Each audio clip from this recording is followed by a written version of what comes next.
Hello friends, இன்றைக்கி நம்ம பார்க்க போகிறது ஆர்டிஃபிஷியல் ஃப்ளவர் ஜாஸ்மின் ஃப்ளவர் வச்சு எப்படி நம்ம ஹேர் ஆக்சசரிஸை வந்து மேக் பண்ணலான்னு பார்க்க போகிறோம். இன்றைக்கி நான் 6 சென்டிமீட்டரில் ஒரு கிளிப்பும் 2 இன்ச்சில் ஒரு எம்டிஏ போர்டு எடுத்திருக்கிறேன். அப்புறம் டிக்டாக் கிளிப் எடுத்திருக்கேன். அப்புறம் ஜாஸ்மின் ஃப்ளவரு இதே மாதிரி வேணிக்கு யூஸ் பண்ணுற ஆர்டிஃபிஷியல் ஃப்ளவர் எடுத்திருக்கேன். ஓகேவா?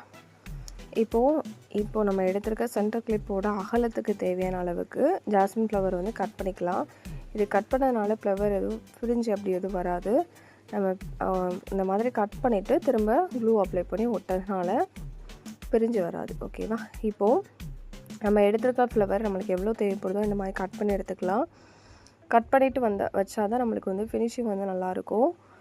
இல்லை உங்களுக்கு கொடுத்துருக்க காம்பு வந்து ரொம்ப சின்னதாக இருக்குது அப்படின்னா அப்படியே நீங்கள் வந்து ஒட்டிக்கலாம். இப்போ ஒட்டதுக்கு வந்து நான் P7000 க்ளூ தான் அப்ளை பண்ணுறேன். ஏன்னா இதுதான் நம்மளுக்கு குயிக்காக வந்து ட்ரை ஆகுங்கிறதுனால நான் இந்த க்ளூ வந்து அப்ளை பண்ணுறேன். ஓகேவா? இப்போது நம்மளுக்கு ஃபுல்லாக, அதாவது கிளிப்போட ஃபுல்லாக கவர் ஆகிற மாதிரி இதே மாதிரி க்ளூ அப்ளை பண்ணிட்டு ரைட்டு லெஃப்ட்டு இதே மாதிரி வச்சுட்டு வர போகிறோம். ரைட் சைடு ஒன்று, லெஃப்ட் சைடோட இதே மாதிரி வச்சுக்கிடுங்க. வச்சுட்டு அதுக்கு மேலே வந்து க்ளூ அப்ளை பண்ணிட்டு திரும்பவும் வந்து நம்மளுக்கு தேவையான ஃப்ளவரை வந்து வச்சுக்கலாம். ஓகேவா? இதே மாதிரி தான் அந்த கிளிப்பு ஃபுல்லாகவே இதே ப்ராசஸ் தான் செய்ய போகிறோம். நிறைய பேர் ஆன்லைன் கிளாஸஸ்க்கான டீட்டெயில்ஸ் கேட்டிருந்தீங்க. நிறைய பேர் வந்து உங்கள் ஒர்க் வந்து சென்ட் பண்ணணும். ஏன்னா நம்மளுக்கு யூடியூப் சேனல் வந்து இப்போ தான் இருக்குது. ஆல்ரெடி வந்து நம்மளுக்கு இன்ஸ்டாவில் வந்து போஸ்டிங் வந்து நிறையா போட்டிருக்கோம். ஸ்டூடெண்ட்ஸோட ஒர்க் வந்து அதில் நிறையா இருக்கும். சாரீ ப்ரீ ப்ளீட்டிங் கிளாஸாக இருந்தாலும் சரி, ஜுவல்லரி கிளாஸாக இருந்தாலும் நீங்கள் இன்ஸ்டாவில் அகிலாச்சந்திரன் 2 அப்படிங்கிற ஐடியில் போய் செக் பண்ணிங்கன்னா உங்களுக்கு நிறையா ஒர்க் வந்து ஸ்டூடெண்ட்ஸ் ஒர்க்கு இருக்கும். அதுக்கப்புறம் நீங்கள் பார்த்துட்டு கிளாஸஸ் வந்து ஜாயின் பண்ணிக்கலாம். இப்போது நம்மளுக்கு அந்த ரைட்டு லெஃப்ட் சைடையுமே கவர் பண்ண போகிறோம். ஏன்னா நம்மளுக்கு அது வந்து வெளியில் தெரிஞ்சால் அந்த கிளிப்போட பேஸ் வந்து வெளியில் தெரியாமல் கவர் பண்ணதுக்காக ஒட்டிட்டு அதை வந்து ஒரு 10 மினிட்ஸ் வந்து காய விட்டுட்டு அதுக்கப்புறம் மேலே ஒட்டலாம். இப்போது டிக்டாக் கிளிப் வந்து மேக் பண்ண போகிறோம். டிக்டாக் கிளிப்புக்கு மேலே ரவுண்ட் ஷேப்பில் OHP ஷீட்டோ இல்லை கேன்வாஸ் ஷீட்டோ இந்த மாதிரி ஒட்டிடுங்க. ஒட்டினதுக்கு மேலே நீங்கள் வந்து உங்களோட ஃப்ளவரை வந்து ஒட்டிக்கலாம். இதே மாதிரி தான் ஒட்டும் போது காம்பை வந்து கொஞ்சம் கட் பண்ணிவிட்டு அதுக்கப்புறம் க்ளூ அப்ளை பண்ணி ஒட்டுங்க. ஒட்டும் போது வெளியில் இருந்தால் உள் பக்கம் வரணும், உள்ளேருந்து வெளி சைடு போகக்கூடாது. அப்போ தான் நம்மளுக்கு ஒரு ஃப்ளவர் ஷேப் வந்து கிடைக்கும். இதுக்கப்புறம் நீங்கள் வந்து குட்டி குட்டியாக ரோஸ் பட்டல் இருந்தாலும் அதையும் வந்து நீங்கள் யூஸ் பண்ணிக்கலாம். இந்த மாதிரி குழந்தைங்களுக்கு பட்டுப்பாவாடை சட்டெல்லாம் போடுவாங்க. அந்த டைமில் இதை யூஸ் பண்ணிங்கன்னா, அந்த ஜாஸ்மின் டிக்டாக் கிளிப்பை வந்து யூஸ் பண்ணிங்கன்னா ரொம்பவே அழகாக இருக்கும்.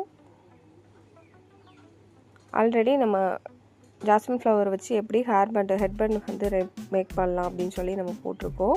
வீடியோ ஷார்ட்ஸில் இருக்குது. பார்க்காதவங்க போய் பார்த்து நீங்களும் செஞ்சு பாருங்கள். அதில் வந்து நம்ம சில்க் த்ரெட்டை வச்சு நம்ம எப்படி கவர் பண்ணலாங்கிறத வீடியோஸை டீட்டெயிலாக கொடுத்துருக்கேன். இப்போது இடையில கேப் இருக்கலாம். கேப் ஃபில் பண்ணதுக்காக அவங்கள்ட்ட இருக்க ரெட் கலர் ஃப்ளவர் எடுத்துக்கிடுங்க. இதே மாதிரி ஆர்டிஃபிஷியல் ஃப்ளவர் இருந்தால் நல்லாயிருக்கும். என்கிட்ட இருக்க இப்போது இந்த சாண்டல் கலரில் இருக்கிற ஃப்ளவரை நான் கட் பண்ணிவிட்டு அதை வந்து பார்ட்டாக பிரித்து எடுத்துகிட்டு அதுக்கப்புறம் விட்டுறேன். ஏன்னா நம்மளுக்கு அவ்வளோ ஃபுல்லாக வச்சு நம்மளுக்கு பார்க்க நல்லா இருக்காது. நம்மளுக்கு அங்கங்கே தேவைப்படுறதுனால இதே மாதிரி கட் பண்ணி எடுத்துகிட்டு ஒவ்வொரு பீஸாக எடுத்துகிட்டு அதை வந்து ஓட்டுங்க. ஓகேவா? ஒட்டும் போது க்ளூ அப்ளை பண்ணதுக்கு கஷ்டமாக இருந்துச்சுன்னா ஓரளவு ஒட்டினதுக்கப்புறம் இடையில வைக்கிற ஃப்ளவருக்கு ஃபஸ்ட்டே நீங்கள் வந்து க்ளூ வந்து ஃப்ளவரில் அப்ளை பண்ணிடுங்க. ஃப்ளவரில் அப்ளை பண்ணிட்டு அப்படியே வந்து உள்ளே இன்சர்ட் பண்ணிங்கன்னா உங்களுக்கு வந்து ஒட்டிக்கிடும். ஒட்டிட்டு கண்டிப்பாக ஒரு 2 days வந்து டைம் கொடுங்க, காயணும். காஞ்சதுக்கப்புறம் எந்த அக்சசரிஸாக இருந்தாலும் காஞ்சதுக்கப்புறம் யூஸ் பண்ணிங்கன்னா ரொம்ப நல்லாயிருக்கும். ரெசினில் செஞ்சதாக இருந்தாலும் சரி, டெரகோட்டாவில் செஞ்சதாக இருந்தாலும், சில்க் த்ரெட்டில் செஞ்சதாக இருந்தாலும், எந்த ஜுவல்லரினாலும் 2 days காஞ்சதுக்கப்புறம் யூஸ் பண்ணுங்கள். அப்போ தான் உங்களுக்கு லைஃப் வந்து ரொம்ப நாள் இருக்கும். ஓகேவா? இப்போ ஃபுல்லாக வந்து கவர் பண்ணியாச்சு. இப்போ நம்மளோட டிக்டாக் கிளிப் வந்து ரெடி ஆகிட்டு, ஜாஸ்மின் கிளிப்பு. இப்போ நம்ம செய்ய போகிறது வந்து எம்டிஏ போர்டு. எம்டிஏ போர்டில் நம்மளுக்கு ஹேர் பேண்டில் வர அட்டாச் பண்ணி பின்னாடியே ஒட்டி வச்சுருக்கேன். ஓகேவா? ஒட்டி ஒரு 10 மினிட்ஸ் காய விட்டுருங்க. ஃபஸ்ட்டு அதே மாதிரி எம்டிஏ போர்டில் வந்து நீங்கள் வந்து பெயிண்ட் பண்ணிடுங்க.